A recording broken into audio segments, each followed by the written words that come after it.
दोस्तों, हम सब में से कईयों ने अगर जीवन में सबसे पहली बार अगर कहीं भूत होने की बात सुनी है तो वो है हमारे स्कूल में। तो आज मैं आपसे शेयर करने वाला हूँ वो कुछ इसी से मिलती जुलती है। स्वागत है दोस्तों आप सबका हमारे चैनल द डार्क नाइट में। तो चलिए बढ़ते हैं दोस्तों आज के कहानी की ओर। वैसे तो मेरी उम्र अभी 25 वर्ष है और मैं एक सॉफ्टवेयर कंपनी में जॉब करता हूँ, मगर ये कहानी तब की है जब मैं स्कूल पढ़ने जाया करता था। मेरा स्कूल 3 मंजिला था। हमारे स्कूल में एक बड़ा सा मैदान भी था और हमारे स्कूल में कई सारे अलग अलग फलों के पेड़ लगे थे और उन सब में सबसे पुराना एक आम का पेड़ था जिसके फल बहुत मीठे होते थे। कई साल बीतने पर मैंने नोटिस किया कि बिल्डिंग के ऊपर वाले फ्लोर पर कोई जाता ही नहीं है। उसके कमरों को स्टोर रूम के तौर पर इस्तेमाल किया जाता था, मगर उनमें से भी एक रूम D4 हमेशा ही बंद हुआ करती थी। वो ऊपर की मंजिलें क्यों बंद रहती थीं, इसका जवाब किसी भी बच्चे के पास नहीं था। बस हमने अफवाहें ही सुन रखी थी। हर बच्चे का अपना अलग अलग राय था। इसके लिए एक बार स्कूल में मैंने अपने दोस्तों मनीष, शुभम के साथ उस फ्लोर पर जाने का सोचा, मगर शुभम और मनीष दोनों ने मुझे मना कर दिया। लेकिन इसके साथ ही वो दोनों मेरी जिद्दी स्वभाव को जानते थे। उन्हें ये बातें पता थी कि मैं ऊपर वाले मंजिल पर जाकर ही मानूंगा। मैंने जैसे तैसे उन्हें मना लिया। हमने लंच के समय में ऊपरी मंजिल में जाने का तय किया। लेकिन ऐसे चलते स्कूल में हम ऊपर वाले फ्लोर पर नहीं जा सकते थे और हमारे सामने समस्या ये भी थी कि हमें ऊपर की चाबी कैसे मिलेगी, जो कि स्कूल के सिक्योरिटी गार्ड बहादुर के पास ऊपरी मंजिल की चाबी हुआ करती थी और उन कमरों की चाबी प्रिंसिपल ऑफिस में। हमने एक दिन मिलकर घर में अच्छे से प्लान बनाया। इस प्लान को अंजाम कब देना है इस विषय में बातें करने लगे। बहादुर अंकल से चाबी लेना मेरे लिए इतना मुश्किल काम नहीं था, क्योंकि उन्हें पता था कि शुभम हमारे क्लास का मॉनिटर था और कई बार अलग अलग कामों से हमने उनसे ऊपर वाले मंजिल की चाबी ली थी। अगर कुछ मुश्किल था हमारे लिए तो वो ये था कि हम प्रिंसिपल के रूम से उस कमरे की चाबी कैसे निकालें। शुभम ने इसका भी उपाय खोज लिया था और वो ये था कि प्रिंसिपल सर एक नियमित समय पर पूरे स्कूल का दौरा करते थे और उस समय हम में से कोई एक जाकर उनके रूम से वो चाबियां निकाल लेगा। हमने ऐसा ही किया। प्रिंसिपल के रूम से चाबी ले आए। अब बारी थी ऊपर वाले मंजिल पर जाकर उस रूम के भीतर जाने की। हम बहुत एक्साइटेड थे।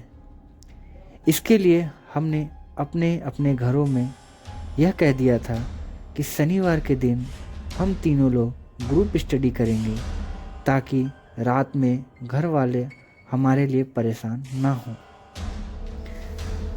शनिवार के दिन जब सारे स्कूल की छुट्टी हो गई और पूरा स्कूल खाली हो गया, हम तीनों छुपकर रात का इंतज़ार करने लगे।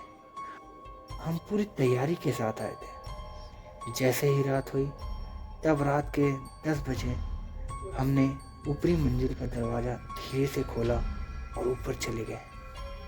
रात को स्कूल की ऊपरी मंजिल को छोड़कर सभी जगह की लाइटें जली हुई थी। हमने टॉर्च के अगले हिस्से पर एक कपड़ा लपेट दिया ताकि टॉर्च का प्रकाश ज़्यादा इधर उधर ना फैले और किसी को पता ना चले कि हम लोग अभी भी स्कूल में हैं, नहीं तो हमें स्कूल से निकाला भी जा सकता था।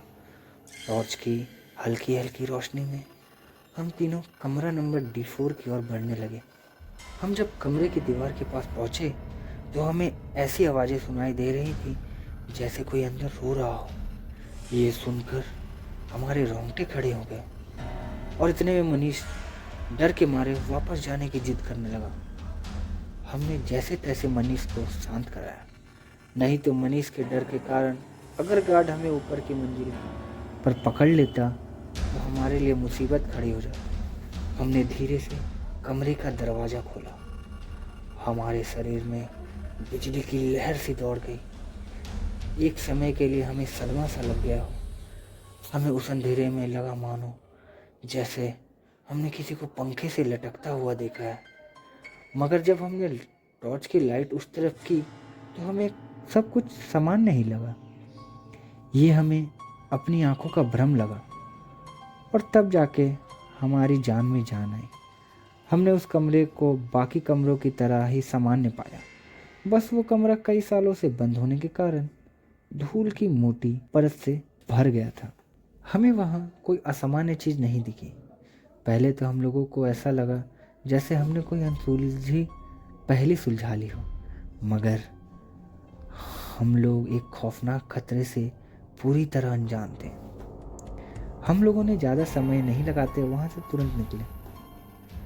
वहाँ से तो हम लोग ठीक ठाक अपने घर आ गए, मगर उसके बाद हम तीनों की तबीयत बहुत तेज बिगड़ गई। मुझे लगा ये नॉर्मल बुखार है जो कुछ दिनों में ठीक हो जाएगा, मगर उसके 5 दिन बाद तक भी जब हम लोगों का बुखार ठीक नहीं हुआ था, हम सबके घर वालों को जब पता चला कि हम तीनों ही बीमार हैं तो उन्हें शक हुआ कि हमने पक्का कुछ शरारत की होगी। मगर हम लोग घर वालों के सामने चुप ही रहे। 1-2 दिन के बाद मनीष को खून की उल्टियाँ होने लगी थी, मगर हैरानी की बात ये थी कि डॉक्टर्स को रिपोर्ट में कुछ भी असामान्य नहीं मिला और उन्हें कुछ पता चल सके कि खून की उल्टियाँ क्यों हो रही। उसके साथ ये सब होता देख मैं बहुत डर गया और मैंने जाकर अपने माता पिता को सारी बातें बता दी। मेरी बातें सुनकर मेरे पेरेंट्स के पैरों तले जमीन ही खिसक गई। आनंद फानंद में सभी ने तुरंत ही किसी झाड़ फूक करने वाले के पास संपर्क किया और हम तीनों को वहाँ ले गए। करीब 2 दिन लगातार अनुष्ठान के बाद हमारी तबीयत में सुधार आया। उसके बाद उस तांत्रिक ने हमारे गले में एक तावीज़ दी जिससे हमारे ऊपर वो नकारात्मक ऊर्जा का कोई प्रभाव ना पड़े।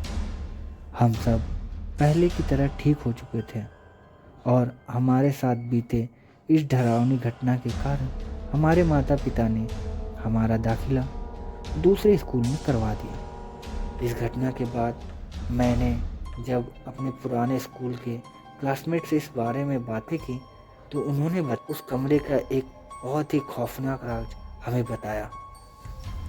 उन्होंने बताया एक लड़का जो कि पढ़ने में बेहद कमज़ोर था, जिसके कारण उसके क्लास के सभी लोग उसका मजाक उड़ाया करते थे। उसका कोई अच्छा दोस्त भी नहीं था उस स्कूल में और इन्हीं सब से तंग आकर एक दिन उसने उसी क्लासरूम में आत्महत्या कर ली थी। उसके बाद से ही स्कूल में कई विद्यार्थियों के साथ अजीब अजीब सी घटनाएं हो रही थी, जिसके बाद से स्कूल प्रशासन ने उस मंजिल को ही बंद कर दिया था। इस घटना के बाद मुझे भी पता लग चुका था उस कमरे का राज। उसके करीब 6 महीने के बाद मनीष की अचानक ही आकस्मिक मृत्यु हो गई। मनीष के साथ हुए इस घटना से मैं भी काफ़ी सहम गया और तब से लेकर आज तक मुझे ये डर सताता है, मगर शायद उस तांत्रिक के दिए ताबीज़ के कारण ही मुझे अब तक कुछ नहीं हुआ था। उस दिन मनीष के साथ हुए हादसे को लेकर मैं खुद को दोषी मानता हूँ। अगर उस दिन मैंने जिद नहीं की होती तो शायद आज मनीष हम सबके साथ होता। तो दोस्तों, इस कहानी में बस इतना ही। मिलते हैं आपसे अगली नई कहानी में। अगर आपको ये कहानी अच्छी लगी हो तो इसे अपने दोस्तों के साथ शेयर करें, कहानी को लाइक कमेंट करें और अगर आपने अब तक हमारे चैनल को सब्सक्राइब नहीं किया तो सब्सक्राइब करें।